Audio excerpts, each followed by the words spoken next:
Rippling followed Swiftling into the undergrowth, following his lead as he had been to at least one of these competitions before. Granted, it did not sound like this is normally the way they did things, but he still had a better idea of what to expect than she did. As they continued through the forest, Swiftling showed no sign of slowing to hunt just yet. We will head for the border between the bear line and the coyote line.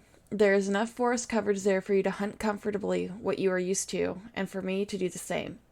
Rippling let out a small noise in understanding as they continued on their way to the specified area.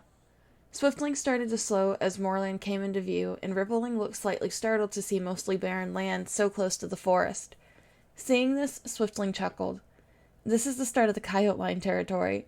Mostly rabbits grace this section of land, but occasionally we catch hawks. Buzzards hover about as well, but they don't bother us so long as we don't bother them. Peering out into the land further, what Rippling thought was initially flat land had many drop-offs and cliffs.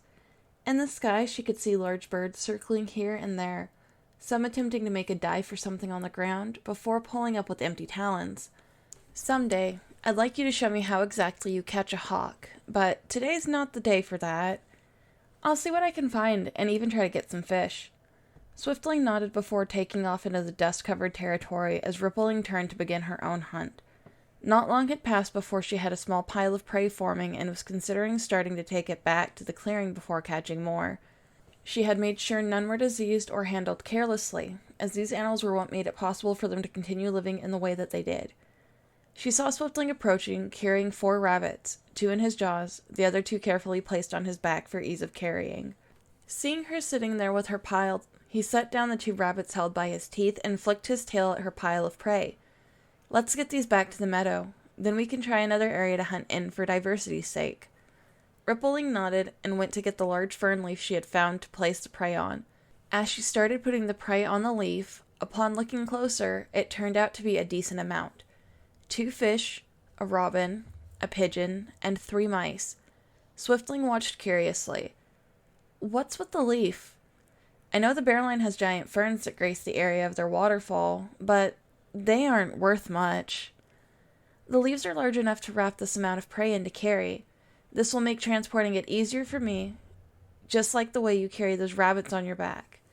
Rippling finished wrapping the prey in the leaf and picked it up by the edges she had folded together.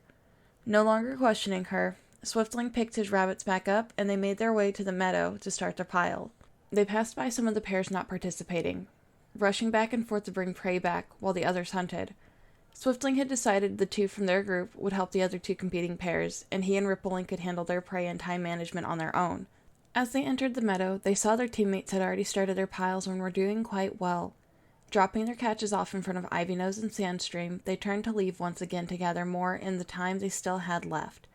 Passing another pair on their way in with prey to drop off, Rippling stopped and watched after the snow-white cat with icy blue eyes she had just brushed past. Her nose twitched slightly, trying to see if she had smelled what she thought she had, before Swiftling nudged her. What's wrong? You stopped all of a sudden. Did Coldbling do something to you? Is that the name of the she-cat we just passed? Swiftling nodded and motioned for Rippling to follow him to their next destination. Rippling tilted her head contemplating, before deciding to just tell him what she smelled. I think she has a piece of sick prey mixed in with the catches she just brought back. Something she carried had a scent of decay on it, but I could only faintly sense it. Hearing this, Swiftling looked at Rippling confused. I didn't smell anything off when we passed Coldling just now. Are you certain you didn't imagine it? Nodding her head, Rippling stopped walking and motioned toward a tree with a squirrel sitting at the base that was far enough away not to notice them. It smelled like that one. Slightly of decay, showing that it carries a sickness, or is itself sick in some way. It may look fine, but that's only on the outside. Swiftling stared at the squirrel and tried to smell what Rippling had.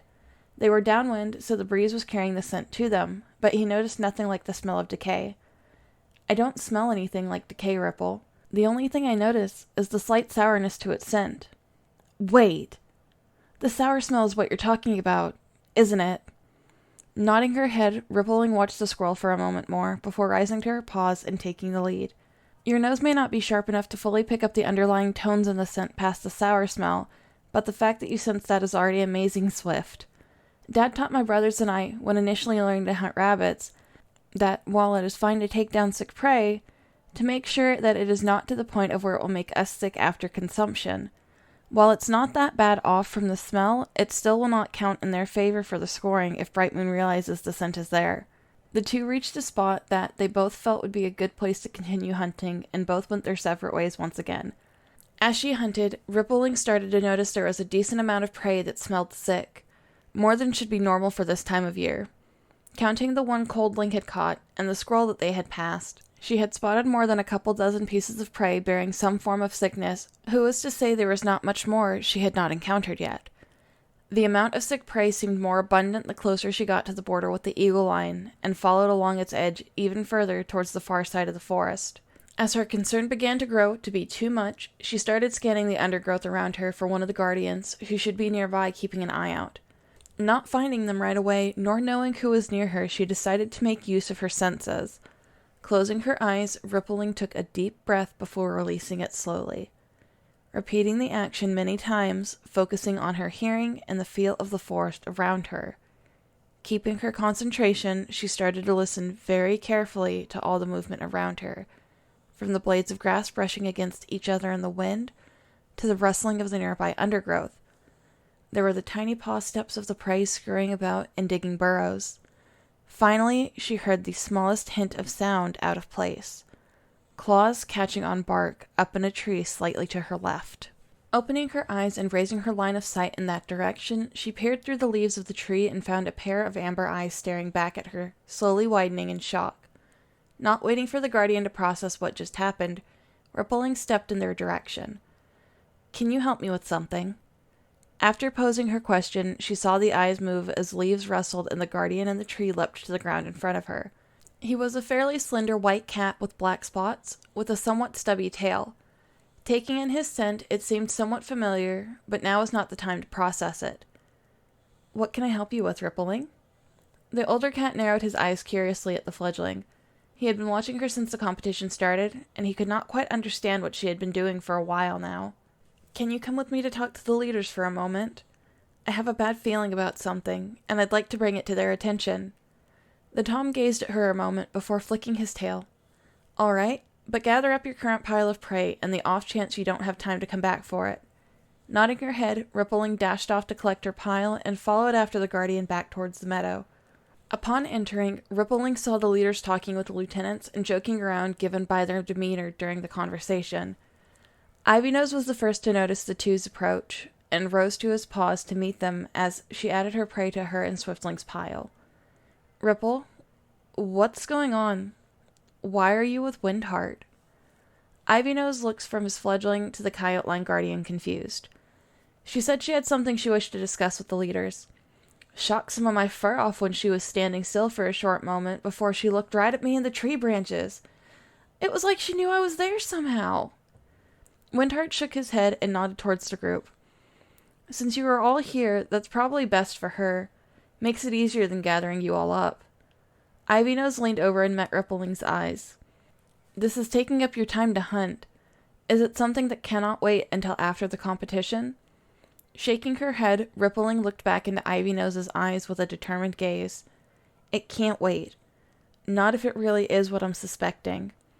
The remaining lieutenants looked at each other confused, while the leader's eyes turned slightly sharp at the implication in Rippling's voice as they glanced at one another. Stepping forward, Brightmoon motioned for the group to follow. "Let us settle in over by the ledge and hear what Ripple has to say." Without waiting for signs of acknowledgement, Brightmoon and the other leaders began to lead the way to the far end of the meadow. After reaching the spot shadowed by the overhang they had stood on earlier, the leaders, their lieutenants, Windheart, and Rippling all settled in. "All right, Rippling. What is it you have to tell us?" Brightmoon prompted. "Earlier, when Swift and I brought back our first set of catches, I passed a she-cat named Coldling. She carried a piece of prey that smelled of decay, at least to my senses. Swift himself did not notice it. After we left the meadow to find a new spot to hunt, we passed by a squirrel eating near some tree roots that carried the same smell." Hearing this, Windheart perked up.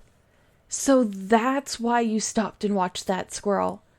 Dripheart and I were curious about that." Seeing the curious gazes land on his pelt, he hurried to continue. "We saw them stop for a while, with Rippling continuously motioning to the squirrel, and Swiftling just looking overall confused for the most part, until he seemed to understand what Rippling was trying to get across to him. We thought maybe Rippling was trying to get him to catch the squirrel, but they left without even going into a crouch.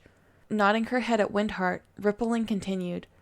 The squirrel carried the same smell as the one the prey Coldling carried. I was trying to get him to recognize the scent. In his words, he didn't smell anything but a sour smell, and then he understood that the sour smell was what I was talking about. After he understood, we continued on our way and split up to hunt again. It's nothing new for there to be a couple of sick prey in the forest. It happens every now and again, Willowwing stated.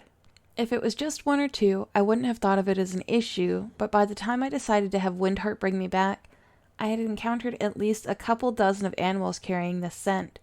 Mostly squirrels or mice, but a few rabbits as well. The closer I was to the eagle-line border and wolf-line territory, heading towards the other side of the forest, the more I encountered. I'm sure if I kept going, I would have encountered more. The leaders and lieutenants all perked up their ears and looked around in concern. That many is definitely not precedented. The last time that many sick prey were encountered was at least 10 generations ago, when a group of furless decided to hunt the owls in the area. Streamflow sat contemplating for a moment before continuing. They weren't really sick at the time either. Rather, they were carrying something that would act as deadly as poison when consumed by the intended target. But the owls have long moved to forests further away from here. What exactly is the intended target? I'm not certain, but it would do well to look into it. Windheart, I would like to task you with selecting a group to go and investigate. Take a cat from each line to make use of all of our abilities, so we can figure out the most from this situation. Rosedust turned to Windheart and gave orders. Make sure to be cautious of any potential furless, as well as any other threat that may crop up. While we need to investigate, we are not risking lives for it. Nodding his head, Windheart rose to his paws and ran off to search for his desired companions for the investigation. Now then, I believe more than enough time has passed, and we should be gathering the fledglings back here to judge the first round of the competition. Nodding their heads in agreement and amusement, the other 3 leaders looked at each other before climbing back up onto the ledge. As they did so, Ivy-Nose nudged Rippling's shoulder and motioned for her to follow back over to where their team's prey sat. While making her way back over, she noticed all but Swiftling had returned from their team so far, but before she could consider where he might be, she saw him dashing into the meadow carrying the rest of the prey from the second hunting venture for the competition, looking a bit panicked. He dropped his prey off on their pile before his eyes started to dart around the vicinity. Rippling saw him visibly relax as his eyes landed on her before she realized that he had been worried about her. After reaching the group, Swiftling gave her a once-over, making sure there was nothing wrong with her before relaxing the rest of the way. What happened to you?